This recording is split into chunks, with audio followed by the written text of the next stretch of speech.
அனைவருக்கும் இனிய காலை வணக்கம். இந்த நாளின் சிந்தனைக்காக சங்கீதம் 119 16வது வசனத்தை பார்க்கலாம். உமது பிரமாணங்களில் மனமகிழ்ச்சியாக இருக்கிறேன், உமது வசனத்தை மறவேன். நேற்றைய தினத்திலும் கூட கர்த்தருடைய வார்த்தையில் எப்படி மனமகிழ்ச்சியாக இருக்கிறது என்பதை குறித்து சிந்தித்தோம். இந்த நாளிலும் கூட உமது வசனத்தை மறவேன் என்பதை குறித்து நாம் சிந்திக்க இருக்கிறோம். இங்கே சங்கீதக்காரன் சொல்கிறாங்க, கர்த்தருடைய வசனத்தை நாம் மறக்கக்கூடாது. ஏன் அப்படின்னா, நான் கர்த்தருடைய வசனத்தில் மனமகிழ்ச்சியாக இருந்தேன் அப்படின்னா மனமகிழ்ச்சி எனக்கு மறதியை தராது. நான் சந்தோஷமாக எனக்கு ஒரு நிகழ்வு நடந்துச்சு அப்படின்னா அந்த நிகழ்வு என்னுடைய வாழ்க்கையில் என்ன செய்யாதுன்னா எனக்கு மறதியை தராது. இப்போ கர்த்தருடைய வார்த்தையை நான் ஏன் மறந்து போகிறேன் அப்படின்னா, கர்த்தருடைய வார்த்தை எனக்கு மனமகிழ்ச்சியாக இல்லை. மறப்பது பாவத்தன்மை. மறப்பது அப்படின்னு சொல்லி பார்க்கும்போது அது தேவனுக்கு விரோதமான பாவம். விசேஷமாக கர்த்தருடைய வார்த்தையை மறப்பது பாவம். யாக்கோபு 1 அதிகாரம் 24ஆம் வசனத்தில் பார்க்கும்போது, அவன் தன்னைத்தானே பார்த்து அவ்விடம் விட்டு போன உடனே தன் சாயல் என்ன என்பதை அவன் மறந்து விடுவான். கர்த்தருடைய வார்த்தையை கேட்டுட்டு அதை நடைமுறைப்படுத்தாத ஒரு மனுஷன் கர்த்தருடைய வார்த்தையை மறந்து போகிறான். எப்படின்னா, கண்ணாடியில் என் ஃபேஸை பார்த்துட்டு, என்னோட முகத்தை பார்த்துட்டு, நான் கண்ணாடியிலேருந்து அந்த பக்கம் போனதுக்கப்புறம் என்னுடைய முகம் எப்படி இருக்குது என்பதை நான் மறந்து விடுறேன். அதுக்கு காரணம் அதன் மீதான அக்கறை இல்லை. எப்படி இருந்தால் என்ன அப்படின்னு சொல்லி ஒரு அக்கறையற்ற நிலை பாவம். அக்கறையற்ற நிலை மறதிக்கு நேராக வழி நடத்தும். எது எனக்கு அக்கறையை தரும்?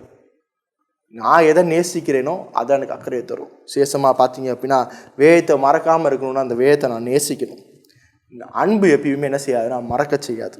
உங்களுக்கு பிடித்த ஒரு நபர்கிட்ட நீங்கள் பேசுகிறீங்க அப்படின்னா அவங்க கூட பேசின அந்த கான்வர்சேஷனை நீங்கள் மறக்க மாட்டீங்க. அந்த நபர் என்னென்ன வார்த்தையை எந்தெந்த தொனியில் எப்படியெல்லாம் சொன்னார் என்பது உங்களுடைய மனசில் அப்படியே பதினஞ்சிருக்கும். ஏன்னா அந்த நபரை நீங்கள் என்ன செஞ்சுருக்கீங்க? நேசிச்சிருக்கீங்க. அதே போல் இந்த வார்த்தையை நேசிக்கிற மனிதன் ஒருபோதும் அந்த வார்த்தையை என்ன செய்ய மாட்டான்? மறக்க மாட்டான். இப்போ மறக்காமல் இருப்பது என்ன எதுக்கு உதவுது அப்படின்னு பார்த்தீங்கன்னா, பாவம் செய்யாமல் இருப்பதற்கு உதவுது. பாவ சிந்தனை வராமல் இருக்கிறதுக்கு உதவுது. நீங்கள் மறக்காமல் இருக்கிறீங்கன்னா அந்த வேதத்தை நீங்கள் நினைத்து பார்க்கும்போது உங்களுடைய இருதயத்தில், உங்களுடைய சிந்தனையில் கர்த்தருடைய வசனம் ஓடிக்கொண்டு இருக்கும்.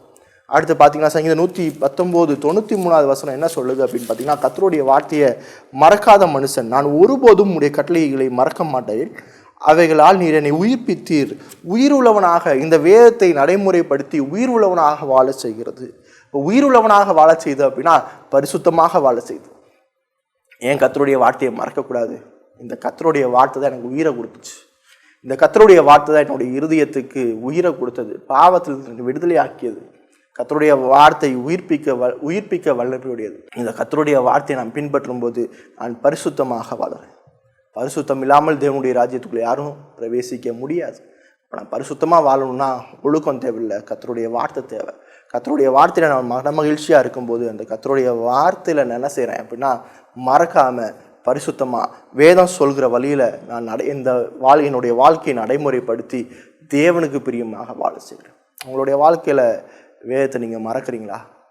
உங்களுடைய வாழ்க்கையில் வேதத்துக்கு முன்னுரிமை கொடுக்குறீங்களா? உங்களுடைய வாழ்க்கையில் வேதம் முன்னுரிமையாக இருக்குதா? இந்த கேள்வியெலாம் நீங்கள் இந்த காலை நேரத்தில் கேளுங்க. வேதத்தை காலையில் எழுந்துச்சு வாசிக்கும்போது மனமகிழ்ச்சியாக உங்களுக்கு பிடித்த ஒரு நபர்கிட்ட பேசுகிற மாதிரி இந்த வேதத்தில் வேதத்தை படிங்க. இந்த வேதம் இன்றைக்கி உங்களுக்கு என்ன கற்றுக் கொடுக்குதோ அதை உங்களுடைய இருதயத்தில் வைத்துக்கொள்ளுங்கள். அதை மறக்காமல் அந்த சிந்தனையோடையே இன்றைக்கி செய்ய வேண்டிய வேலைகளை செய்யுங்க. அப்போ நீங்கள் பாவம் செய்ய மாட்டீங்க, தேவனோடு நெருங்கி ஜீவிப்பீங்க, பரிசுத்தமாக வாழுவீங்க. இப்படிப்பட்ட வாழ்க்கையை வாழ தேவன் உங்களுக்கும் எனக்கும் கிருபை பாராட்டுவாராக. ஆமென்.